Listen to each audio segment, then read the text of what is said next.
Baiklah, hari ini kita akan membahas tentang struktur pasar. Struktur pasar ini sudah kita pelajari pada pelajaran ekonomi mikro pada semester 1. Ada yang masih ingat apa saja struktur pasar? Coba Anda. 1. Pasar persaingan sempurna. 2. Pasar monopoli. Siapa di sini yang masih ingat tentang pengertian pasar persaingan sempurna? Pasar persaingan sempurna adalah sebuah jenis pasar dengan jumlah penjual dan pembeli yang sangat banyak dan produk yang dijual bersifat homogen. Secara singkatnya, pasar persaingan sempurna itu produsen berperan sebagai price taker atau penerima harga. Jadi produsen itu tidak bisa menentukan harga secara sembarangan karena barang-barang produsen itu dikatakan easy come dan easy go. Mudah masuk. Berbeda sedikit dengan pasar monopolistik. Di dalam pasar monopolistik terdapat banyak penjual dan banyak pembeli. Tetapi produk yang diperjualbelikan itu diberikan diferensiasi atau pembeda.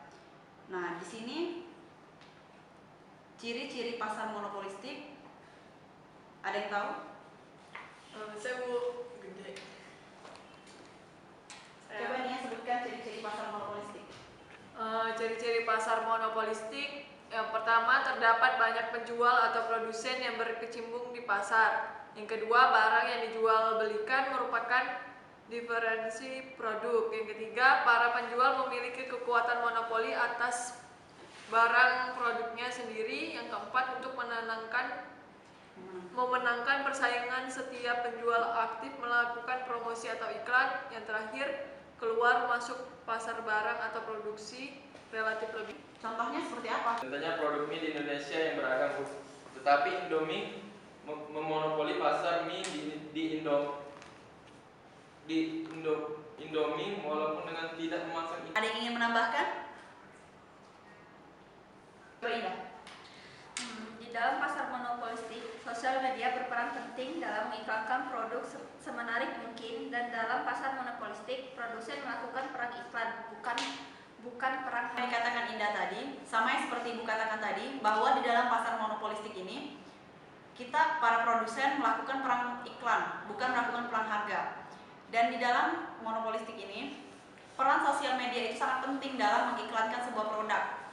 Karena di zaman era sekarang ini, sosial media sudah berperan aktif melebihi televisi di Indonesia.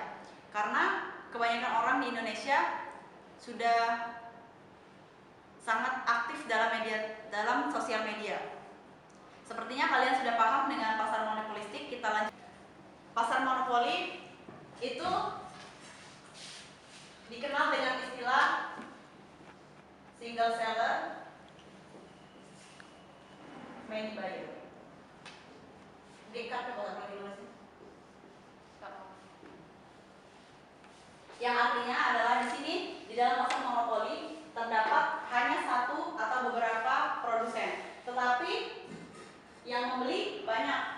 Biasanya pasar monopoli ini tidak punya, di dalam pasar monopoli produk yang dijual tidak mempunyai substitusi atau penggantinya.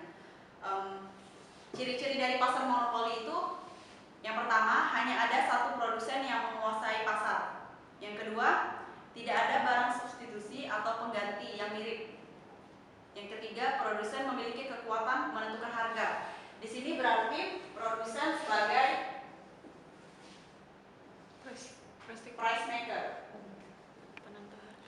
Berbeda dengan pasar persaingan sempurna tadi, produsen berperan sebagai price taker.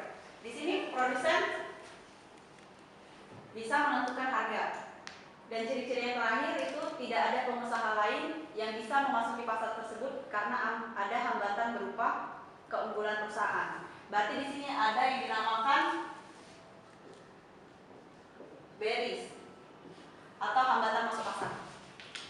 Contohnya adalah PLN Bu untuk sekarang ini, tetapi pada beberapa tahun silam Telkom juga termasuk monopoli karena merupakan satu-satunya perusahaan telekomunikasi di Indonesia. Sudah benar apa yang sudah dikatakan Tiara. Contoh untuk sekarang ini adalah perusahaan PLN atau PDAM. Karena tidak ada substitusi dari PLN dan PDAM. Tetapi pada era sebelum ini perusahaan Telkom juga bisa dijadikan contoh untuk perusahaan monopoli. Karena Telkom merupakan satu-satunya perusahaan telekomunikasi yang ada di Indonesia. Tetapi Telkom tidak bisa bertahan dalam pasar sekarang ini karena munculnya swastanisasi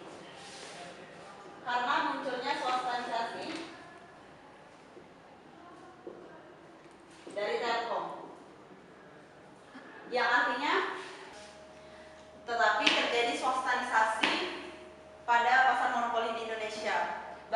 Dengan munculnya Telkomsel, Indosat, dan XL, berarti Telkom bukan menjadi satu-satunya lagi perusahaan telekomunikasi di Indonesia. Maka dari itu Telkom tidak bisa bertahan dan bukan lagi menjadi pasar monopoli. Oligopoli itu adalah pasar di mana penawaran satu jenis barang dikuasai oleh beberapa perusahaan. Jadi itu suatu barang itu tuh diminati banyak konsumen, tetapi yang menjual tuh cuma beberapa saja. Contoh dari produk oligopoli, ada yang ingin menambahkan contohnya? Ya, silakan Indah. Contohnya OPEC. Awalnya OPEC menguasai harga minyak, tetapi Amerika dan Rusia sekarang yang menguasai pasar oligopoli. Masa sudah cukup pertemuan kali ini. Ada yang ingin ditanyakan? Tidak ada. Baiklah, saya akhiri saja.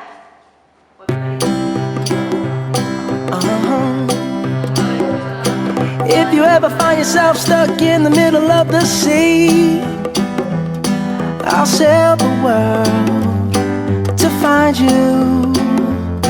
If you ever find yourself lost in the dark and you can't see, I'll be the light to guide you. Find out what we're made of when we are called to help our friends in need. You can count on me like 1, 2, 3, I'll be there.